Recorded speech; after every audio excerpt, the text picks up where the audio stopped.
Good evening, everybody. Welcome to today's webinar. As Mr. Fred has clearly introduced, this is the topic of diabetes and Ramadan. And with us, we have our one of our senior most consultant, Dr. Y.S. Karim, who is a senior consultant physician based in Mombasa. He was initially based at the Coast General Hospital, but now he is also the past chairman of Kenya Association of Physicians. So as today's topic suggests, we know Ramadan is fast approaching, and we need to focus on our patients, especially those living with diabetes. We know most of our Muslim brothers and sisters mostly insist on fasting. And in today's topic, I'm sure Dr. Karim would be able to tell us those who can fast, those who can't fast. I welcome him to the floor. Dr. Karim, please take us through your presentation. Thank you, Dr. Rilwan Adan. Thank you, Prabhu, for that very warm welcome. Thank you, Doctor. It's always a pleasure to cooperate and get together with Microlabs.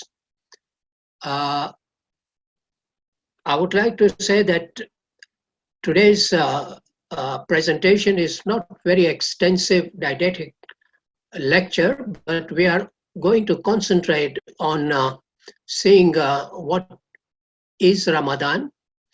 And particularly, I have tried to make it a presentation for my non-Muslim colleagues so that they better understand what is Ramadan, why people fast during Ramadan, and what are the consequences of that fasting, and how we as healthcare workers, as doctors, nurses, or any other healthcare person who is involved in the care of diabetic patients can help the diabetic patients navigate through this month of Ramadan.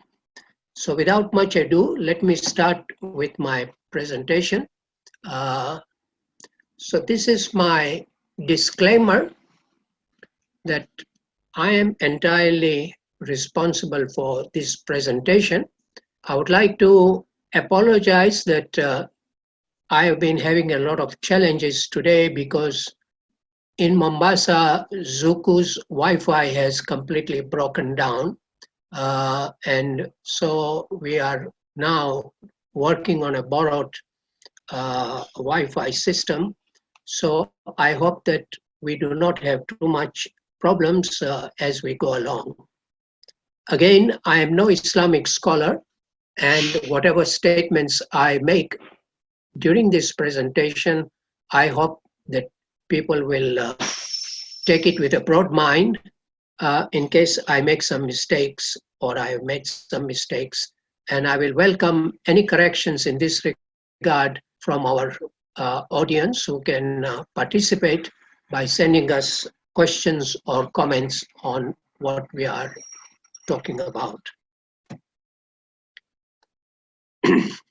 Now, either on the 13th or 14th of April this year, Muslims all over the world will begin the holy month of Ramadan, when it is incumbent on all adult Muslims of sound body and mind to fast from sunrise to sunset continuously every day for a full lunar month, which is 29 or 30 days.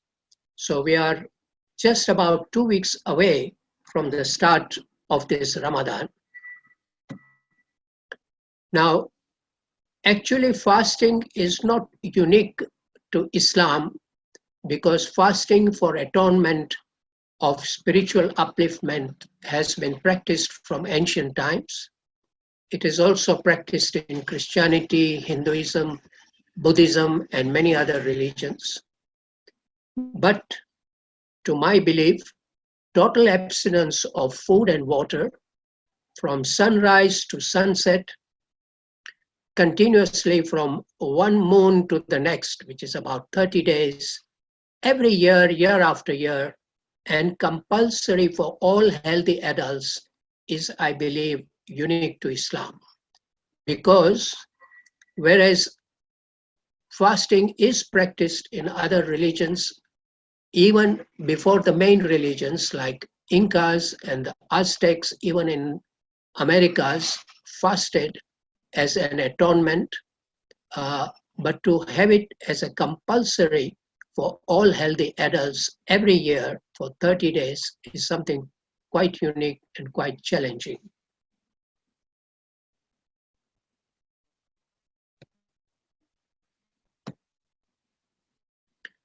Now, Ramadan is the 9th month in the Islamic calendar and is one of the 5 main pillars of Islam.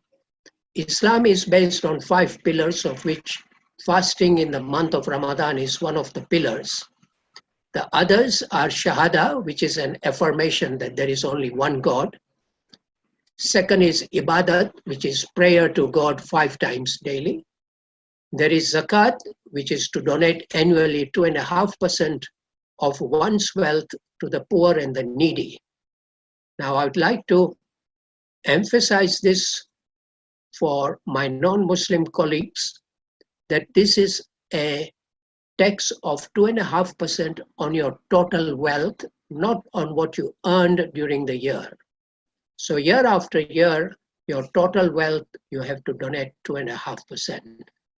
And even if you made a loss in a year, you still have to give your zakat based on what is left over. So if your wealth in a previous year was 20 million, and because of adverse effects, it has decreased to 10 million, you still have to pay 2.5% of that 10 million. And then there is finally the final pillar, which is Hajj, which is pilgrimage once in a lifetime to Mecca and Medina, if finances and the health permit. All over the world, if we look at it, Islam has about 2 billion followers as of 2020, which constitutes about 25% of the world population, which at present is about 7.8 billion.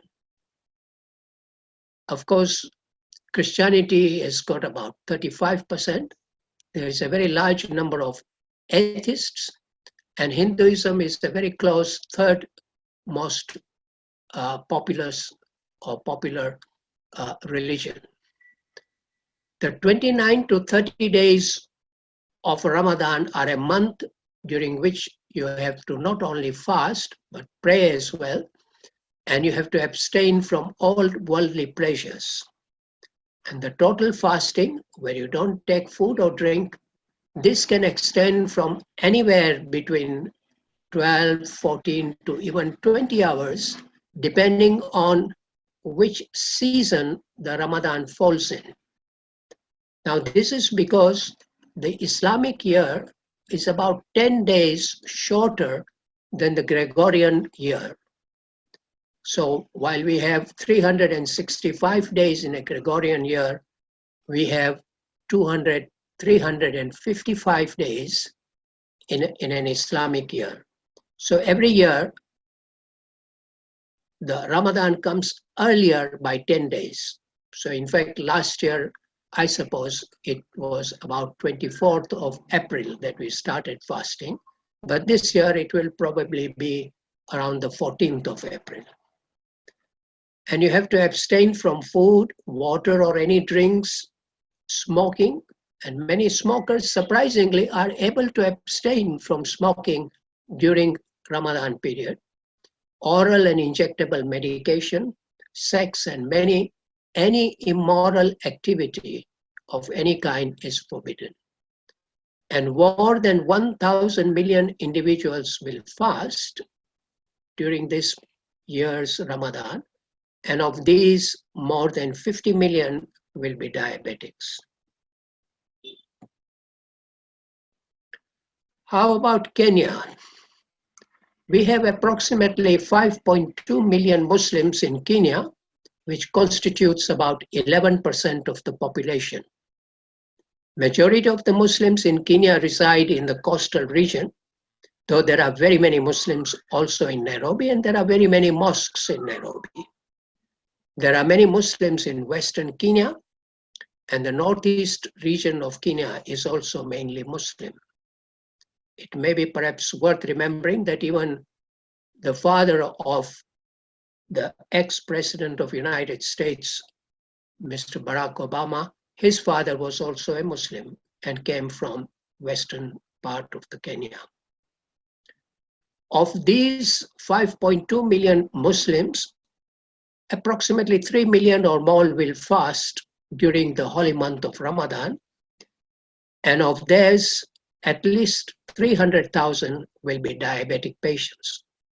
And it is for these 300 diabetic patients that we are having this small presentation, so that we can better look after these people who are diabetics but may still want to fast. Now, fasting, this is just to get our vocabulary correct. Fasting in Islam is called Saum in Arabic, and Roza, which is a Persian word, by most non-Arab Muslims, particularly in India and in the Indian subcontinent, that's India, Pakistan, and Bangladesh, and many other Southeast Asian countries. Adult Muslims are obliged to abstain from food and drink from dawn, so that last meal at dawn is called suhoor, to sunset when they break the fast, which is called iftar. And so these are a few words that we need to know when we talk to our patients who may be talking to us in a language which may seem to us a little bit unfamiliar. Now, although the Quran exempts sick people from the duty of fasting, many Muslims with diabetes may not perceive themselves as sick, and they are keen to fast. In fact, a study was carried out, a large epidemiological study was carried out, I think in 2017, if I'm not mistaken. And this EPIDAIR study showed that 43% of patients with type 1 diabetes and 79% of those with type 2 diabetes fasted during Ramadan, which translates to more than 50 million diabetics who fast during Ramadan. Now, you may well ask, why do Muslims fast? I think the bottom line is that it is ordained in the Holy Quran that fasting is compulsory for all healthy adults. Everything else is actually an add-on to this. We may talk about spiritual upliftment and self-control, which is definitely there, increased awareness of the plight of the poor, the hungry, and the sick. And many people say that they feel healthy at the end of fasting period rather than at the beginning of the fasting period. So it may again improve one's health by reducing or eliminating impurities from the body. But the basic fact remains that it's a compulsory obligation of all healthy adults to fast during the month of Ramadan, and that is why Muslims want to fast. But there are exemptions from this fasting, and we can divide the exemptions into two. Those who are completely exempted, that's children below adolescence, and we can take adolescence here as puberty, and all those who are mentally challenged or are very infirm in their body, they are completely exempted.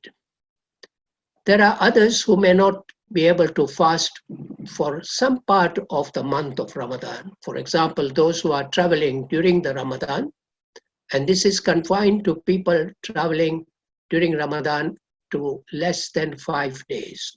So one cannot go and reside away from one's hometown for a whole month and claim that you were traveling. Those who have an acute illness during Ramadan, and again, those who have got chronic illnesses are also temporarily exempted. Pregnant mothers and nursing mothers are also exempted, but only on a temporary basis. And women during menstruation may be exempted for 5 to 7 or even 10 days while they are having their period. But these temporarily exempted people have to pay back. And what is the payback? For those who are completely exempted, of course, there is no payback. But those who are temporarily exempted, we call this fidya. Those who had a valid reason for not fasting during the month of Ramadan have to fast the same number of days that they missed in the Ramadan. And in fact, the Quran makes it clear that this is the preferred method of payback, that you simply fast for whatever number of days you missed. So if you were traveling for 5 days and you missed fasting for 5 days, after Ramadan, you fast for 5 days, any time of your choosing from the end of the Ramadan until the next Ramadan. So again, there is no time limit attached, and you can fast all 5 days together or you can fast them separately. That is up to you.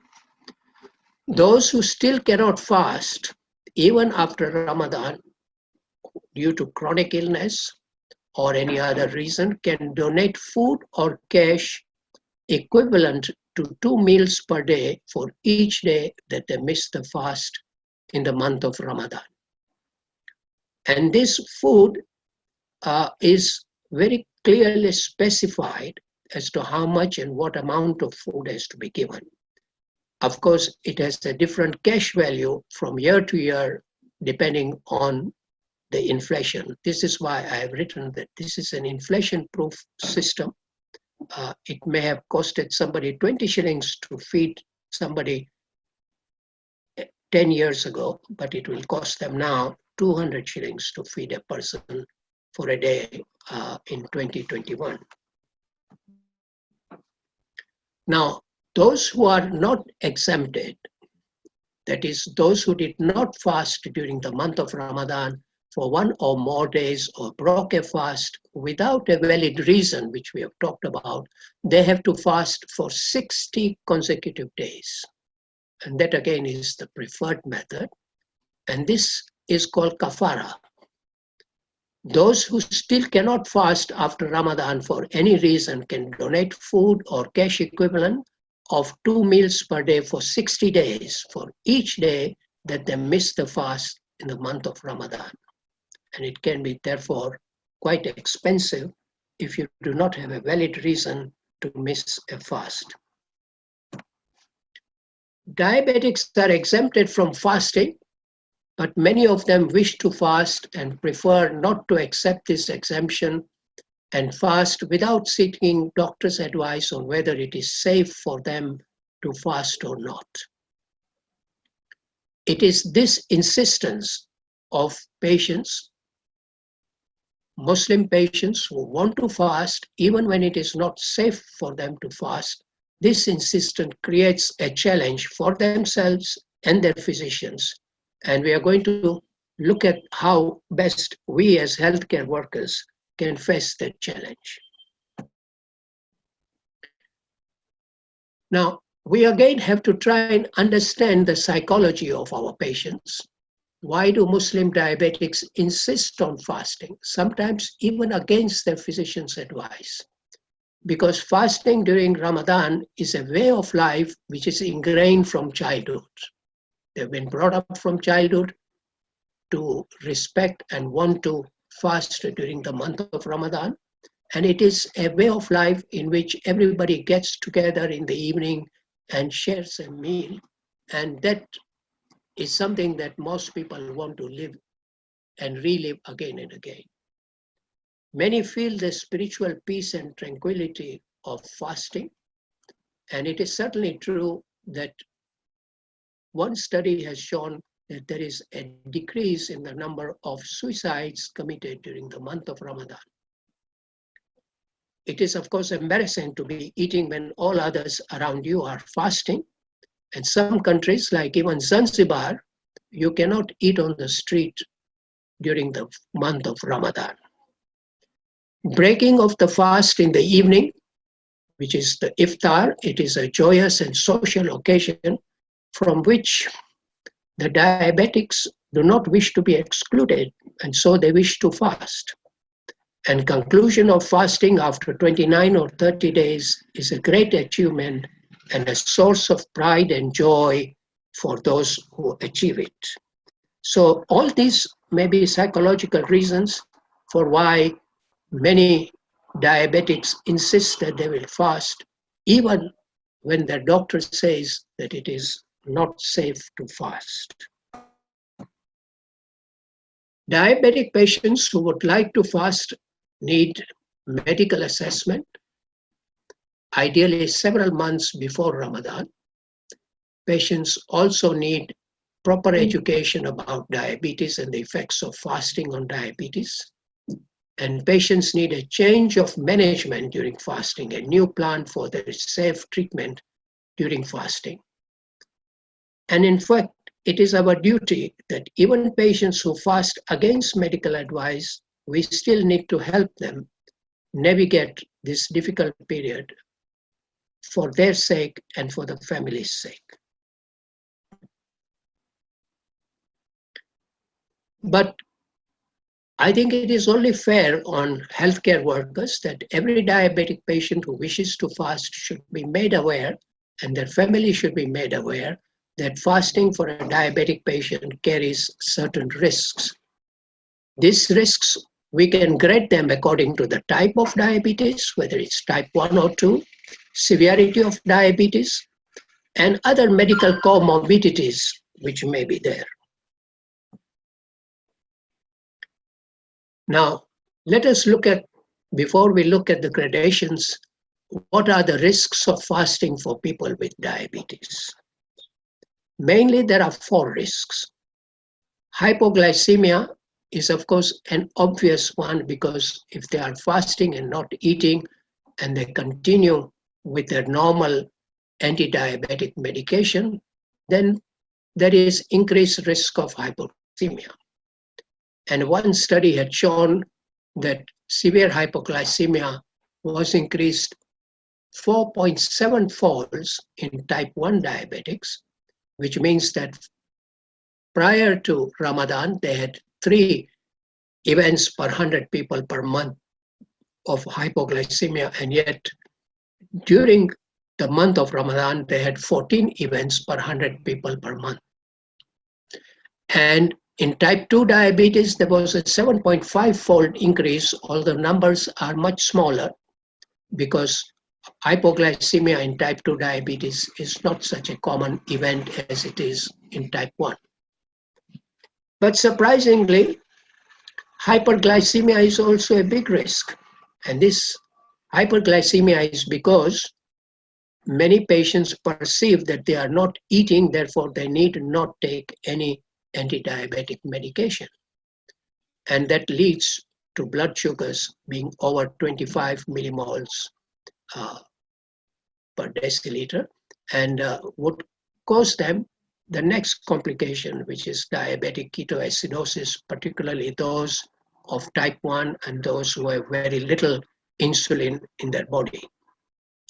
And of course, because they are not eating and not drinking, there is a risk of dehydration, and with dehydration, the risk of thromboembolism. So we have to be aware of this very important four risks which many diabetic patients run when they are fasting. So we can categorize the risk into very high risk, and then high risk, moderate risk, and low risk.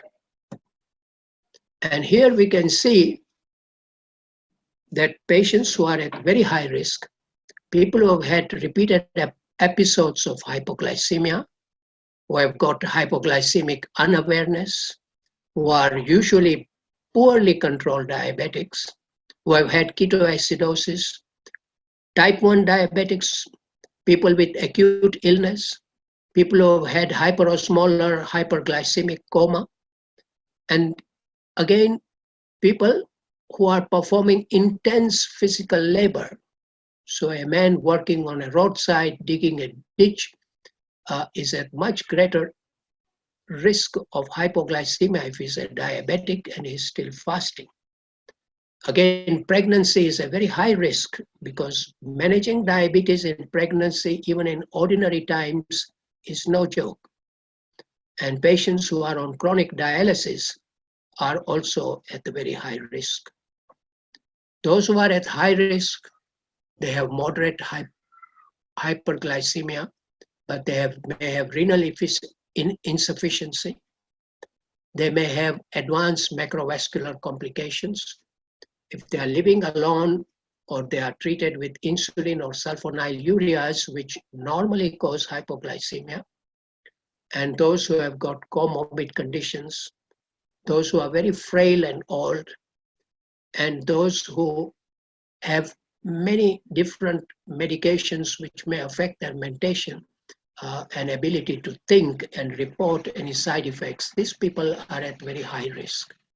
And so these very high risk and high risk patients should be advised not to fast, and families should be advised that these people should not fast because it would be just too risky.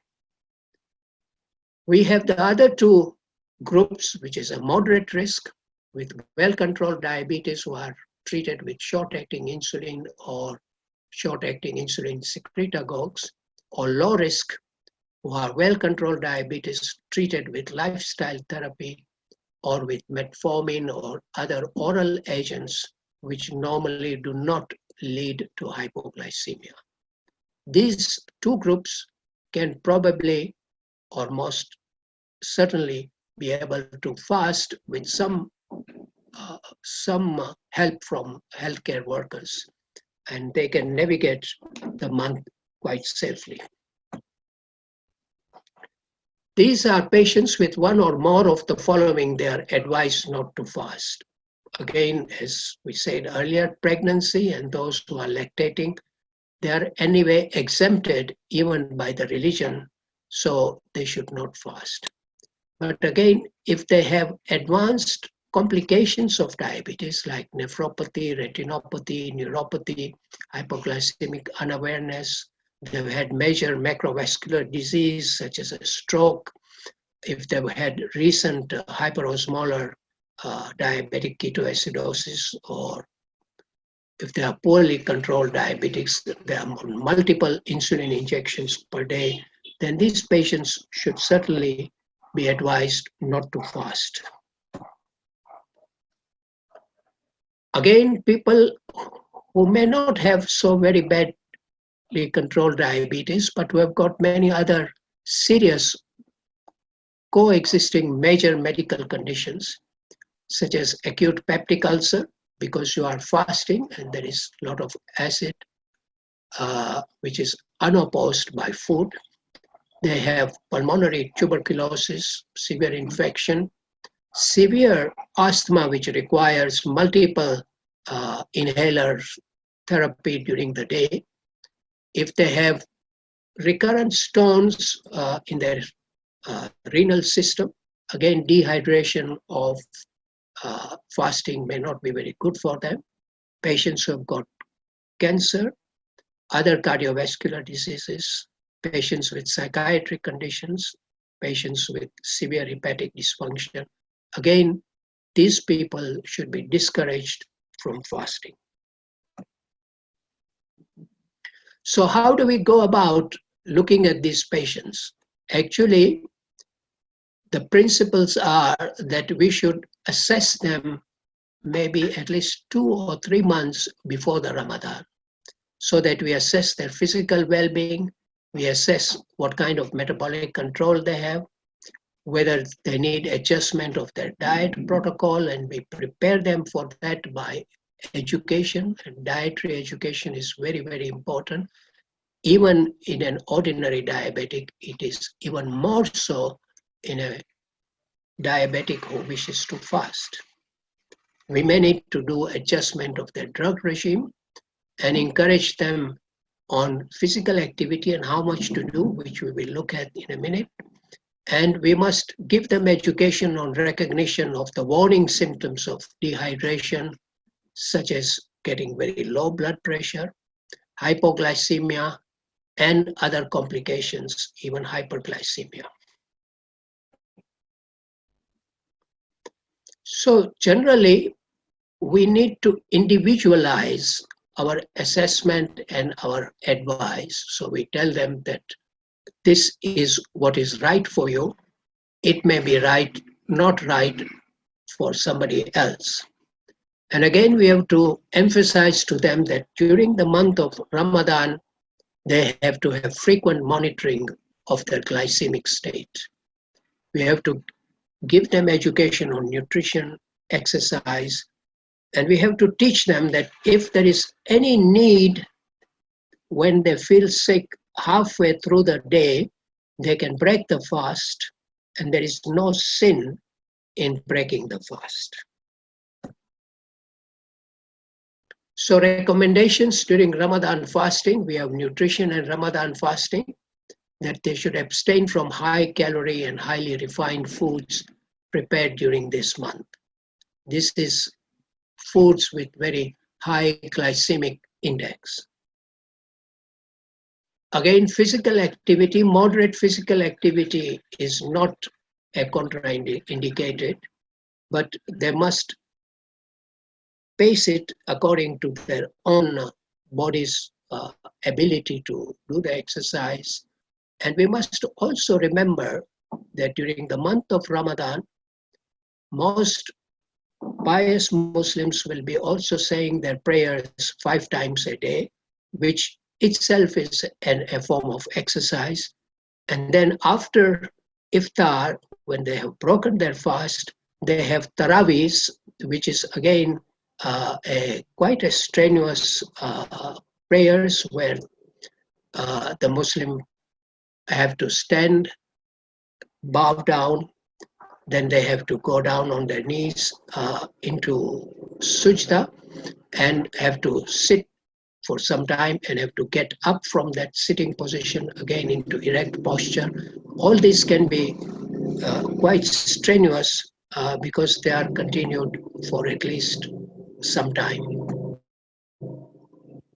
The other health tips for reduction of complication, we have to again look at the 3D triangle of Ramadan. That is D for drug regime adjustment. We need to adjust their medicines. Diet control, we have talked about, and the daily activity. These form the three pillars of successful fasting during Ramadan. Again, we must emphasize to our patients that there is diabetic home management, which is there for every diabetic anyway, but it is much more important for the diabetic who is fasting. So they have to do home blood glucose monitoring very frequently, especially for type 1 patients. And it is important to emphasize that checking your blood sugar with a prick is allowed in Islam. It does not break your fast, and you can check your blood sugar quite safely. Again, for type 1 patients, they have to check their urine for acetone to make sure that they are not going into ketotic state. Again, they should daily weigh themselves and inform the physicians if there is any excessive weight reduction or excessive weight increase, which suggests that there is something not quite right. And they should be recording daily diet intake so that there is prevention of excessive or very low energy consumption. And again, we should emphasize to them that after iftar, they should have very small or reasonably small meal during iftar, have again a meal at about 10 o'clock at night, and then again, these people who are diabetics and want to fast should particularly or very carefully observe suhoor. That means they must wake up at around 4 a.m. and have something to eat. What happens is, and I know this from practice, is that most people feel that getting up at 4 a.m. is too strenuous. So they eat something just before going to bed, and then they don't eat anything until iftar the next day. This will not do for diabetics. They have to have, spaced out meals during the period when they are allowed to eat.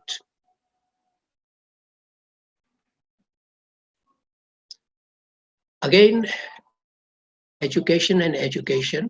We have to give them education about warning symptoms of dehydration, hypoglycemia, and hyperglycemia. And actually, they should be checking their blood sugars and, if possible, checking their blood pressures and temperature as well. There should be education about breaking fast as soon as any complication or any new harmful condition occurs. And they should seek immediate medical help in case of anything going wrong rather than wait until later time and procrastinate it until things have advanced to a degree whereby they now need to be admitted to hospital or something drastic happens. Here is just a very old chart from 2007, which showed that with education, the number of hypoglycemic events in fact decreased during the month of Ramadan compared with those before. But in those who had no education, you can see that there was 4 times increase in the complications of hypoglycemia. The 4 key areas in Ramadan focused education is meal planning and dietary advice. Again, the food that they should be taking should be foods which release their sugars slowly, and that's a low glycemic index. And they should avoid foods very rich in saturated fat, particularly fried foods such as samosas and pakoras and all these things which are unhealthy. They should use small amount of mono unsaturated oils such as rapeseed or olive oil, and include more high fiber foods such as whole grain cereals, granary bread, what we call here brown bread, brown rice, beans and pulses, fruits, vegetables and salads. Exercise again should be light and moderate. Vigorous exercise is not recommended because it increases the risk of hypoglycemia. And they should generally continue their usual physical activity like going to work or doing their own whatever they used to do prior to Ramadan. And Taraweeh prayers should be considered as part of the daily exercise regime as they involve standing, bowing, prostrating, and sitting. So even the prayers themselves during the month of Ramadan are a form of exercise. There should be frequent blood glucose monitoring, and it does not constitute the break of the fast. And it should be frequent, particularly for type 1 diabetes. And any time that hypoglycemia is recorded, that is blood sugar now below 5 millimoles per liter, it may be considered necessary to break the fast so that something can be eaten to correct that hypoglycemia.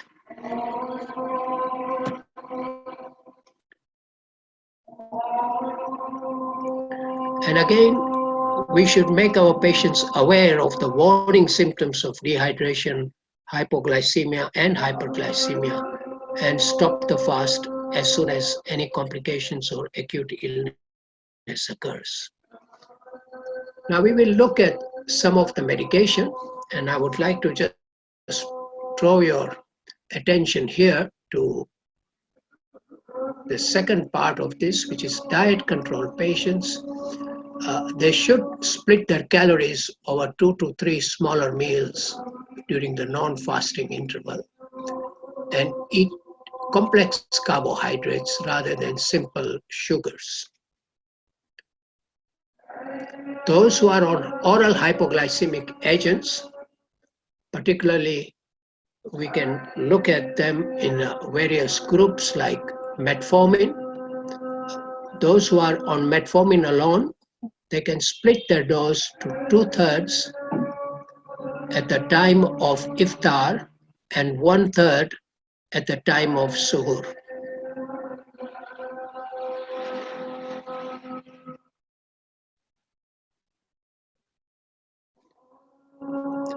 But if they are taking a long-acting metformin or a slow-release metformin, then they can take that metformin at iftar rather than at suhoor.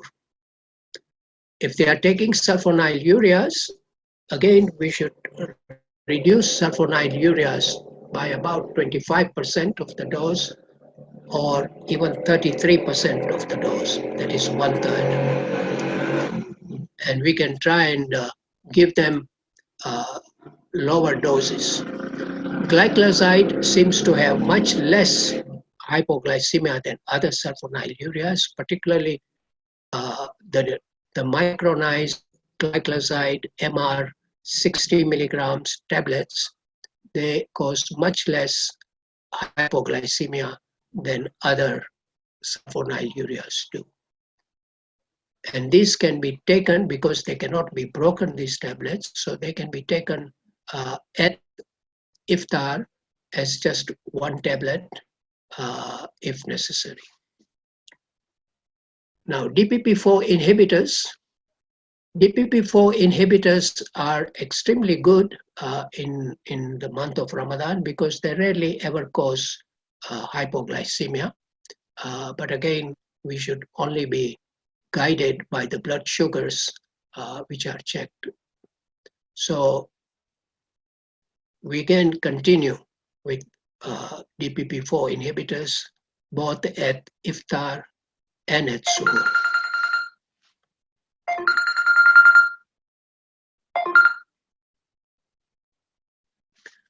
I will not talk about thiazolidine because by and large we have now abandoned this. Now, if there are patients on insulin,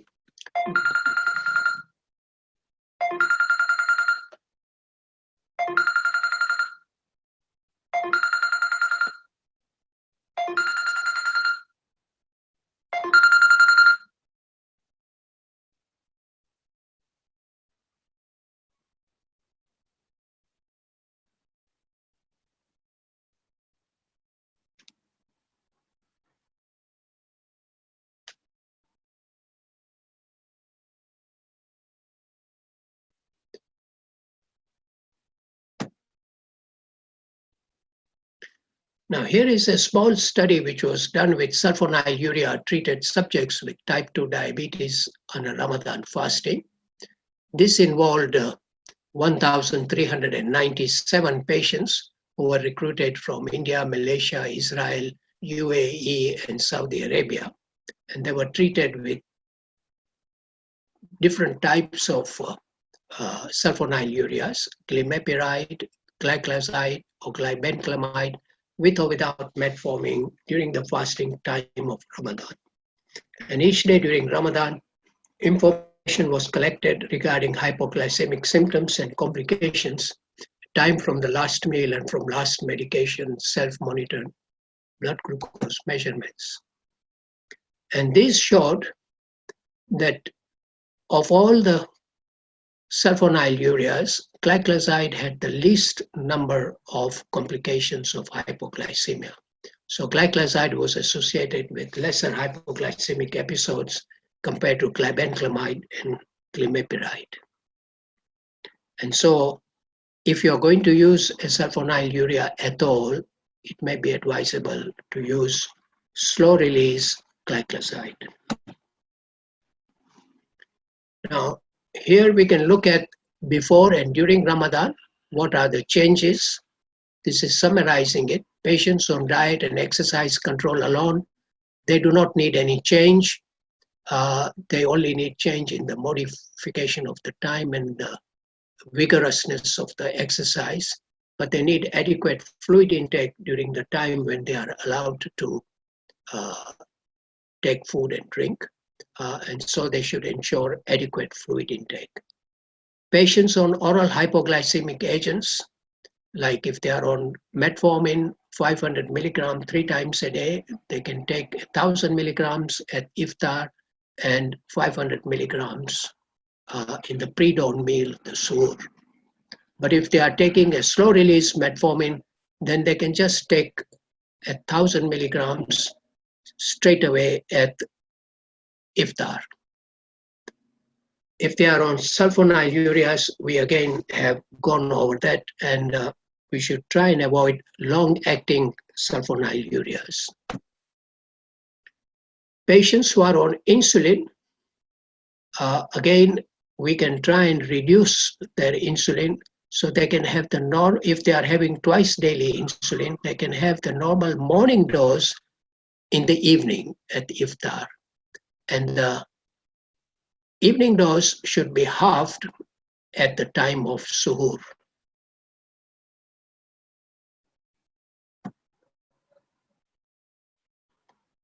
Patients with type 1 diabetes need particular more care during the fasting period of Ramadan because it carries a much higher risk than for those who are in type 2 diabetes.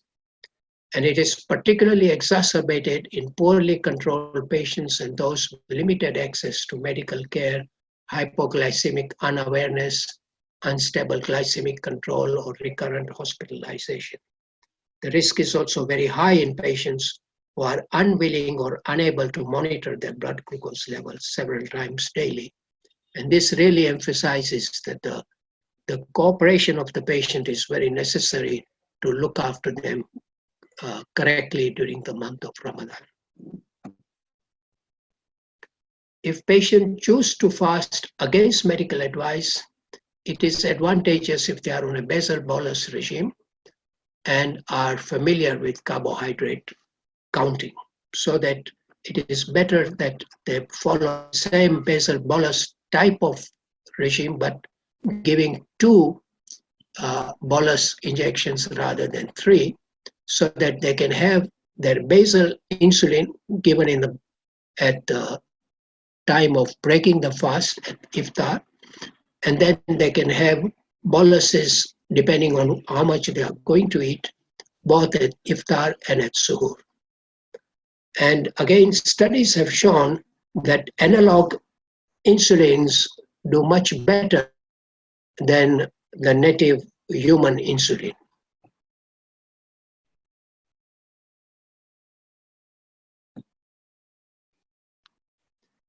Again, these studies have shown that if you use glargine, it is relatively safe and efficacious in these patients with type 1 diabetes because of that very small continuous release of insulin in the tissues. Another study in patients with type 1 diabetes using insulin of different types have shown that instead of regular insulin, analog insulins do far better. Again, subcutaneous insulin infusion would be a very good idea, but very few people have this facility and it's relatively expensive.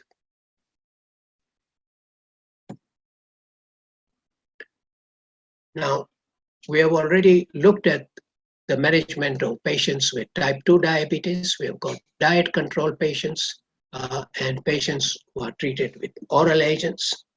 I would just like to make a mention here that we are looking at this list of metformin, glitazone, sulfonylurea, short-acting insulin, secretagogues, alpha-glucosidase inhibitors, incretin-based therapy with GLP-1 agonists and DPP-4 inhibitors, and SGLT2 inhibitors. Now, on the face of it, one would think that SGLT2 inhibitors would be contraindicated because they cause dehydration. But in practice, it's been found that they are quite safe to use.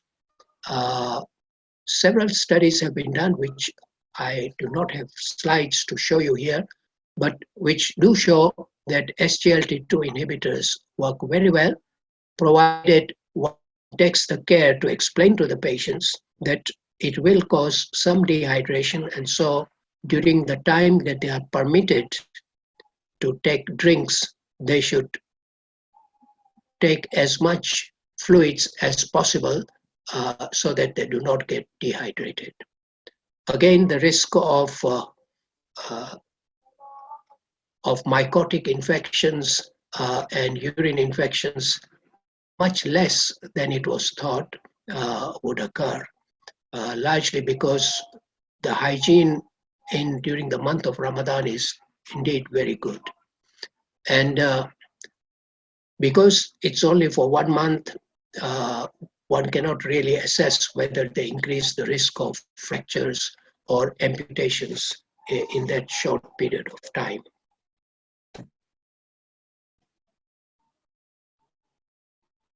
Now, how about type 2 patients who are treated with insulin in the months before Ramadan? So again, during the month of Ramadan, the problems facing patients with type 2 diabetes who administer insulin are similar to those with type 1 diabetes, except that the incidence of hypoglycemia is much less. But again, they need to repeatedly check their blood sugars. The aim is to maintain necessary levels of basal insulin to prevent fasting hyperglycemia. And an effective strategy would be judicious use of intermediate or long-acting insulin preparations plus a short-acting insulin administered before meals, i.e. Basal bolus type of an approach again. So again, Lantus insulin, which is long-acting with Humalog or Humulin 7030, given once immediately after breaking the fast would be quite sufficient.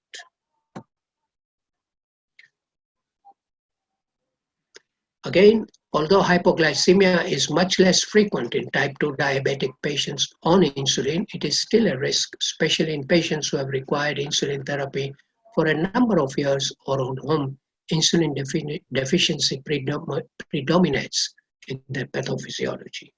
And again, very elderly patients with type 2 diabetes may be at especially high risk. Using one injection of a long-acting or intermediate-acting insulin can provide adequate coverage in some patients as long as the dosage is appropriately individualized, which means that instead of using 2 injections, we can just give one 70-30 or some such combination, even if it is 50-50 of Humalog, given at the time of breaking the fast. This may carry them over until the next iftar. However, some of these patients will require rapid or short-acting insulin in addition to the basal insulin. But again, it is important that blood sugar is checked before suhoor, the early morning meal, and if necessary, they can take a short-acting insulin before they eat their suhoor. Recommendations for pregnancy. Muslim pregnant women are exempt from fasting during Ramadan. Type 1, type 2, or gestational diabetes, all these are exempted, and they should be strongly advised to not fast during Ramadan because managing diabetes in pregnancy, even in months other than Ramadan, is quite challenging. And this will only increase the risks considerably. And usually these babies are very precious babies. The mother may have become pregnant after a long try or after very many medication. And so we do not want to take any risks in that pregnancy. Now, patients, of course, should monitor their blood glucose frequently. Islam allows diabetics to have regular blood tests while fasting. And if the blood sugar is noted to be low, then the fast must be broken. And if the blood glucose is noted to be very high, again, especially if there are ketones in the urine in type 1 diabetic, they must break the fast and take more insulin. Again, after the Ramadan, the patient's therapeutic regime should be changed back to its previous schedule. Patients should also be required to get an overall education about the impact of fasting on their physiology, and they must have complete checkup, particularly regarding regarding nephropathy, neuropathy, and so on. And they must have monthly weight, blood pressure, HbA1c, and renal function evaluated every 6 months between the two Ramadans. So in conclusion, majority of uncomplicated type 2 diabetic patients can fast during Ramadan quite safely. It is very much preferable that pre-Ramadan medical assessment should be done at least 2 to 3 months before Ramadan. We must have opportunity to give them education about diabetes and Ramadan, and we have to look at their motivations and how much cooperation they are likely to give us during the fasting period. Islam allows diabetics to have regular blood tests while they are fasting. Fasting along with regular prayers, which is including Taraweehs, have been proved to aid in better control of diabetes. And again, individualization and frequent monitoring of glycemia can significantly reduce the major risks associated with fasting. Thank you very much. Thank you, Dr. Karim. With this note, I request my colleague, Ms. Esther, to give a corporate presentation about microlabs. Yes, thank you so much, Mr. Prabhu. Okay, good evening, doctors. My name is Esther Awar from Microlabs Pharmaceutical, Kenya. Thank you so much for attending the webinar. Together, we can do so much, and together we can easily protect life with our affordable products from Microlabs. Globally, we are present in more than 70 countries. These include the United States of America, South America, Nigeria, Tanzania, the Middle East region, and many more other countries.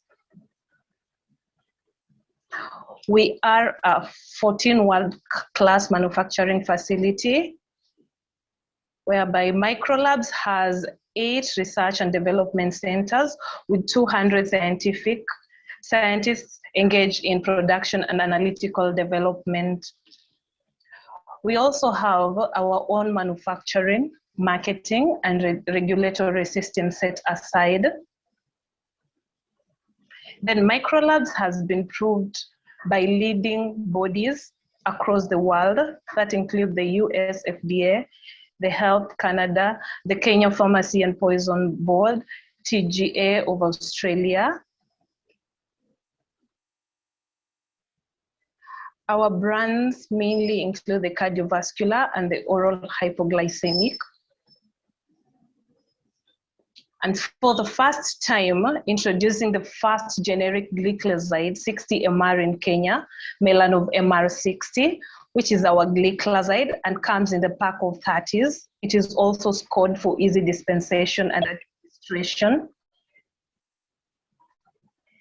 We also have a glycoside 80 mg called Melanov 80, conventional.